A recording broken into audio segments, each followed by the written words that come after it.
I'm Aaron from PhoneDog.com, and it's part 2 of the Atrix HD versus Lumia 900 dogfight. But first, gotta give some love to Best Buy Mobile, because when you go into Best Buy Mobile, you don't deal with rebates. You walk out the door without dealing with paperwork, waiting 8 to 10 weeks for those obnoxious debit cards. You get the money up front, basically, so you can go to the club, you can go get those drinks, you can go to the mall and spend it on cool t-shirts, whatever it is you like to do.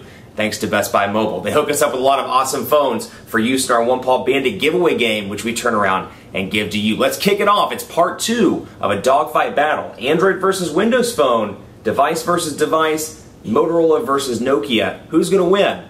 Let's take a look right now.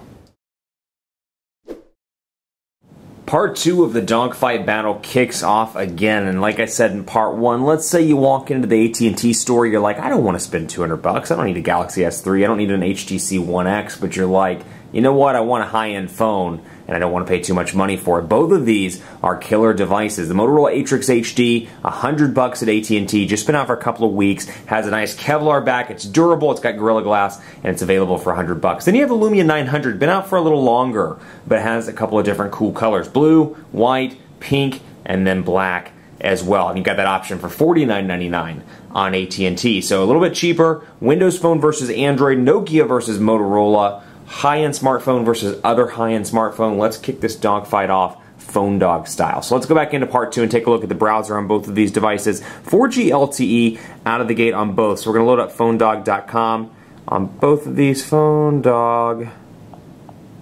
Trying to do this while I'm typing. Bam. I'll try to do this while they're laying down is a little bit harder. So bam, loaded up right there. And again, back to what I was saying about stock Android in part 1 here. Even though Motorola's skin is on this, you do see some changes on this skin versus the one that comes on the Razr and the Razr Max on Verizon as a result of the new software update. I like the way this one looks, and I find that with each update, it becomes more and more like stock Android. You'll notice the menu buttons up here at the top. Then you have your tabs here, really similar to the way stock Android 4.0 and 4.1 at that and Jelly Bean looks and feels. Pinch to zoom, very responsive here, little to no lag thanks to a 1.5 gigahertz dual-core Snapdragon S4 CPU. Really impressive in the processor department. Then over here, just buttery smooth. Absolutely fantastic. The downside, you don't get flash support over on the Lumia 900, so that's something that appeals to you. You don't get it at least on Windows Phone 7.5. But portrait to landscape transitions incredibly quick and smooth. Take a look at that. Very smooth, little to no lag. A little bit more lag over here, a little bit more stutter, but overall, it's much faster than what we've seen on previous Android devices. And again, you'll notice the capacity or the on-screen buttons stay there at the bottom. But I do have the option to scroll on the page here, and let's just say, go to the very top.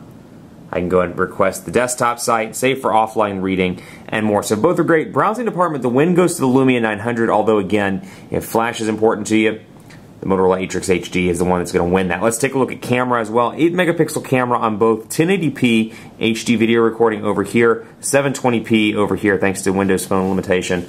And we'll bring these over and do a comparison. Let's bring over Samsung Galaxy S2, Epic 4G Touch for Sprint. I guess I do like calling it by its full product name. 8 megapixel camera over here. Really impressed with the camera on the Atrix HD. Got your zoom capabilities right there, your ability to flip it back and forth between the front-facing camera, and then you got your button here. You got your ability to switch it between camera and video recorder as well to take advantage of that 1080p HD video recording. So we're going to come in here and take a picture. Let's let it focus in. Bam. And actually, this is one I took the other day too, so you can see this one. Picture taken, and then of course here's the text one as well. And actually, you know what, I'm going to take this one again just because I want to do a text picture between these two to really show you the difference of these cameras. So I'm going to bring in this press release here. Take a look at how clear that text is over here.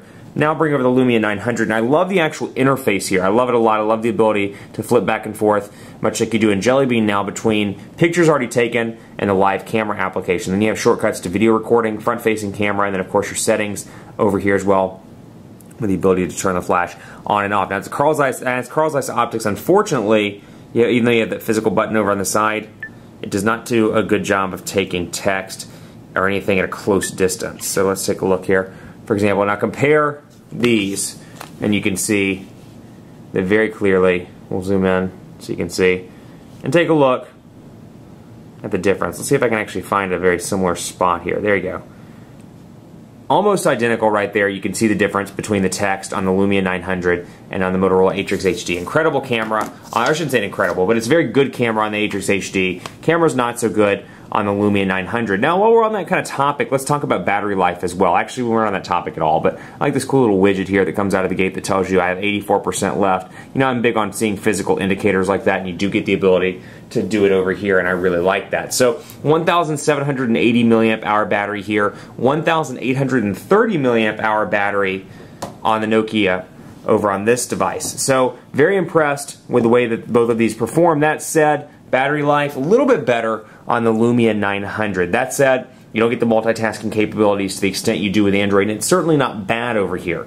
Call quality, fantastic on the Atrix HD. Motorola does an exceptional job with their wireless radios, and this is no exception. The Nokia does a very good job as well, though I noticed when I took them to a dead spot, noticed that the Motorola Atrix HD came up just a little bit better when I took it to the dead zone in South Charlotte. That said, both of these are going to be fine. I can't, you know, they're not different enough for me to make a call one way or the other on either device, but I will say the Motorola gets the slight edge. So if you're in an area where it's fringe reception, you do have some troubles, take a look at the Motorola. I'm going to run a speed test as well, so you can take a look at what that, not a quadrant standard test, a speed test. Let's see here.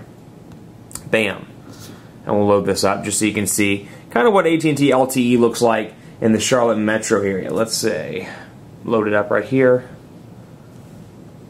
And let's do it right now. LTE, they don't really have a specific, I've seen it as high as 30, 40 megabits per second in certain markets. I've never seen it that high in Charlotte. This is actually the most impressive I've seen in Charlotte. 16 to 20 megabits per second, really impressive over here. Earlier in the month, I was seeing like 6 to 7 pretty consistently, so not that fast by any means for LTE. That's a hugely improved score and much better than what it has been in the past. Over here, I don't have a speed test app pre-installed in this, but I just want to show you kind of comparison between the Marketplace and then Google Play, the respective places. And of course you have a Nokia collection over here where you can download Nokia specific applications, and some of my favorites, Nokia Drive, Nokia Maps, and then Nokia Transit. These are all free applications, and it goes back to the value proposition that Nokia offers above some of the other manufacturers that do, or some of the other OEMs that do Windows Phone handsets. So HTC, Samsung, and more. You look at Nokia Drive, it's free. It's turn-by-turn GPS navigation. Absolutely love that for free. It's something I think it's really needed. The platform is really needed, at least.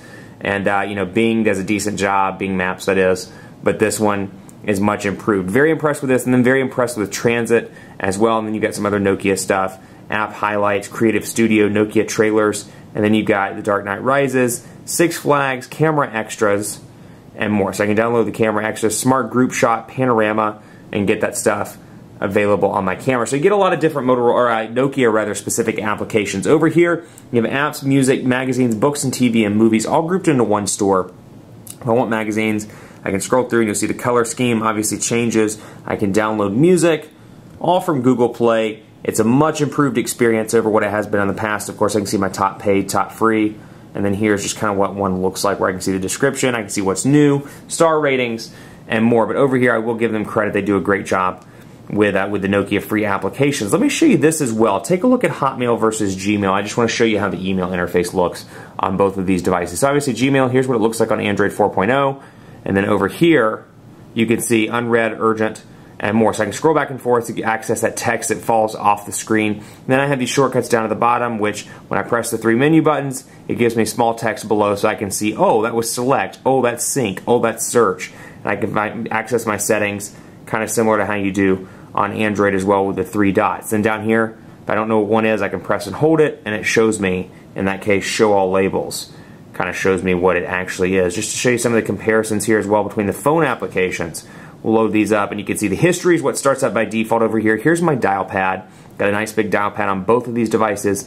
Then I can access recent calls, and over here I have my history, and I have quick access to voicemail, contacts, where I can go in here, and more. Now, one thing I really like about Windows Phone, the People Hub. It does a great job, and you can see, for example, my most recent status update. Then I can come in here and see what's new. So if I've shared my Twitter account with it, which I actually just removed it a couple days ago, I can see what's new on my Twitter account. And then I can go back down here to this Me tile that you saw down here.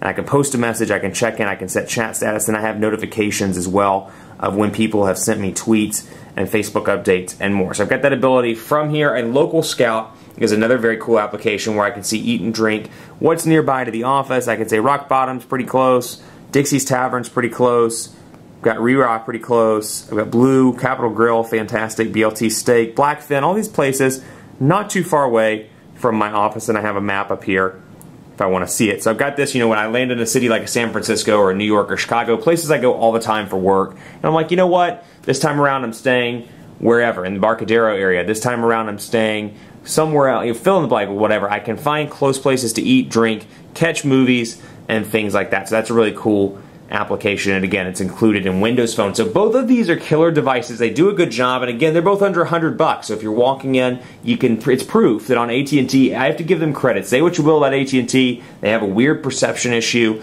in today's marketplace, but they have done a killer job of expanding their smartphone market share. Done a killer job with it. They lead in Windows phones, they lead in Android phones, they lead in Blackberries. They lead in iOS devices as well with the 3GS, the 4, and the 4S. I mean, they've got an incredible smartphone lineup. You have a lot to choose from, and for $100 or $50 in this case, you really can't go wrong. Now, the winner of the dogfight is the Motorola Atrix HD because of the larger display, because of the fact it's an HD display, 8-megapixel camera that's significantly better, the build quality, Kevlar on the back, Gorilla Glass in the front, and the fact that it's still a thin device and it's available for $100. That is why this one wins the dogfight. That said, Lumia 900, killer device. This one's won quite a few dogfights in phone dog history, and it's even better now that it's $50. So I think with either one of these devices, it's really going to depend on A, what platform you want, and B, which design you prefer. But that said, you can't really go wrong with either one of these devices. Much more coverage to come on PhoneDog.com with the Atrix HD, the Lumia 900, so stay tuned and keep it locked